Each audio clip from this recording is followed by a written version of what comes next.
Bonjour à tous. Aujourd'hui, on plonge dans un chapitre absolument passionnant de votre programme d'AGGSP en terminale, la connaissance comme enjeu de puissance. Vous connaissez la formule, savoir, c'est pouvoir, mais ce qui a radicalement changé, ce sont les champs de bataille. On va voir ensemble comment on est passé d'une guerre pour les secrets de l'atome à une guerre pour le contrôle de nos propres pensées. Cette question, elle peut paraître un peu provoque, digne d'un film de science-fiction, pas vrai? Et pourtant, elle est pile au cœur de notre sujet. À l'heure des intelligences artificielles, des réseaux sociaux, ce n'est plus du tout de la fiction. Ça définit les nouveaux rapports de force mondiaux et ça nous interroge directement sur notre capacité à penser librement. Alors, première partie, la connaissance comme une arme ultime. On va explorer ensemble comment elle a évolué en tant qu'outil stratégique. C'est un voyage qui nous emmène de la puissance brute, physique symbolisée par la bombe atomique, à une puissance beaucoup plus subtile, invisible, la puissance cognitive, celle qui vise directement notre cerveau. D'accord? Rentrons dans le vif du sujet. Cette idée, elle est fondamentale et c'est le genre de chose qui doit absolument apparaître dans une copie du bac. La connaissance, ce n'est jamais neutre. Pour un État, maîtriser une technologie militaire comme le nucléaire, ça c'est du hard power à l'état pur. Mais attention, produire des savoirs, des brevets, attirer les meilleurs chercheurs du monde, c'est aussi un moyen de renforcer son soft power, c'est-à-dire son influence culturelle, son prestige. La connaissance est donc vraiment au carrefour de toutes les formes de puissance.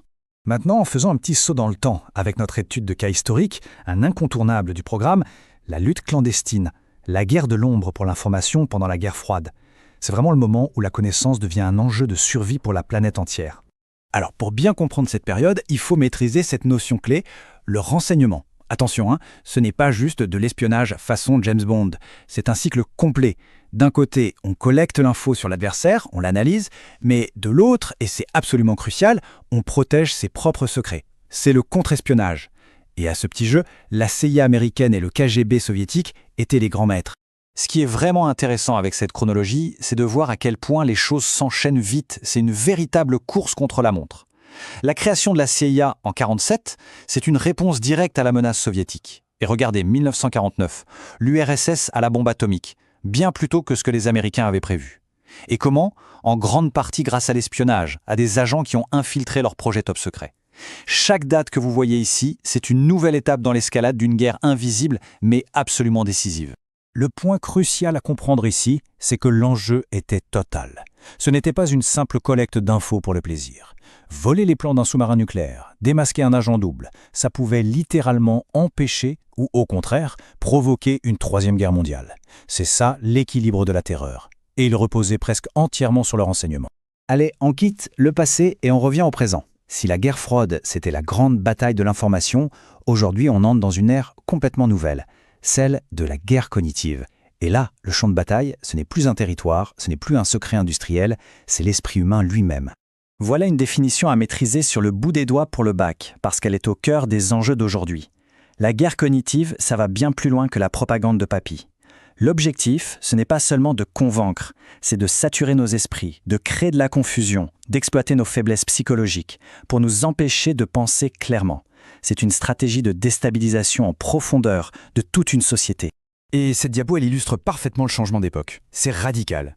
On est passé des outils de l'espionnage traditionnel, l'agent sur le terrain, les microfilms cachés, la machine Enigma, à un arsenal numérique automatisé. Aujourd'hui, une ferme à bots peut créer de toutes pièces l'illusion qu'une opinion est majoritaire. Une IA générative peut produire de la désinformation à l'échelle industrielle 24 heures sur 24. La vitesse et l'échelle, ça a tout changé. Et pour mener cette nouvelle guerre, il y a une technique particulièrement sophistiquée qui se développe, l'ingénierie narrative. Attention, c'est beaucoup plus fin qu'une simple fake news. L'idée, ce n'est pas de lancer une fausse info brute, c'est de planter une graine narrative. Un petit bout de récit, une émotion forte, une image choc, conçue pour que les gens la reprennent et la diffusent eux-mêmes, de manière virale, organique. Alors comment ça marche en pratique? C'est un processus en 3 temps. Étape 1. On crée cette graine, souvent une histoire qui va jouer sur la peur ou la colère. Étape 2. On utilise des canaux de diffusion, des armées de faux comptes sur les réseaux sociaux pour lui donner un premier élan. Et l'étape 3, la plus importante, c'est la contagion participative. C'est là que nous, les utilisateurs, on entre en jeu. On partage, on commente, et sans même s'en rendre compte, on devient les agents de la propagation. Le récit n'a plus l'air de venir d'en haut, il semble venir de la base, et devient donc très crédible et quasi impossible à arrêter. Tout ça nous amène à l'enjeu géopolitique qui est peut-être le plus important du XXIe siècle. Si nos pensées, nos émotions peuvent être influencées à ce point, la question devient comment est-ce qu'on protège notre capacité à avoir une vision indépendante du monde? C'est tout l'enjeu de ce qu'on appelle la souveraineté cognitive. Ça, c'est une notion que vous pouvez vraiment valoriser dans une dissertation pour faire la différence. La souveraineté cognitive, c'est un peu notre nouveau droit fondamental à l'autonomie de la pensée à l'ère numérique. C'est la capacité pour une nation de protéger son débat public, sa culture, des manipulations venues de l'extérieur, opérées par des IA qui connaissent nos préférences et nos failles psychologiques, parfois mieux que nous-mêmes. Alors, comment les grandes entreprises de la tech construisent leur pouvoir et nous gardent prisonniers de leur système? Ce tableau compare leurs remparts, c'est-à-dire les barrières qui empêchent la concurrence. Hier, le verrouillage était économique, des contrats, des coûts d'installation. Aujourd'hui, avec les IA qui gardent en mémoire toutes nos conversations, le rempart est devenu psychologique. Changer d'assistant IA, ce serait comme perdre une partie de sa mémoire, de son confident. Ça crée une dépendance qui n'est plus seulement technique, elle est cognitive et émotionnelle. Et ça, c'est extrêmement puissant. Et voici le risque géopolitique ultime, une sorte de néocolonialisme numérique, un colonialisme IA. Si une poignée d'acteurs, souvent étrangers, contrôlent les IA qui structurent notre accès au savoir et qui se souviennent de nos vies, eh bien ils ont le pouvoir de façonner, tout en douceur, notre culture, nos débats de société et potentiellement même nos choix électoraux. La bataille pour le contrôle des données devient une bataille pour le contrôle de l'identité des peuples. Bon, il est temps de conclure. Essayons de synthétiser toute cette évolution pour en tirer la leçon principale. Voilà, si vous ne deviez retenir qu'une seule idée de tout ça, ce serait celle-ci, c'est une mutation fondamentale. L'espion de la guerre froide, il cherche à obtenir une information secrète sur le monde réel. L'ingénieur narratif d'aujourd'hui, lui, ne cherche pas à connaître la réalité, il cherche à la construire, à façonner nos perceptions jusqu'à ce que ces perceptions deviennent la nouvelle réalité politique et sociale. Et pour terminer, le petit cadeau, la fiche de révision express pour le bac. Mémorisez bien ces 3 notions clés. Renseignement, guerre cognitive et souveraineté cognitive. Notez bien que les acteurs ont changé. Aux États se sont ajoutés les GAFAM, les géants du numérique, mais aussi les citoyens, qui sont à la fois les cibles et les vecteurs. Et surtout, s'il vous plaît, attention à ce point de vigilance, la guerre cognitive, ce n'est pas juste un mot à la mode pour dire fake news. C'est une stratégie bien plus large, bien plus structurée, qui vise à affaiblir la capacité de réflexion de toute une société.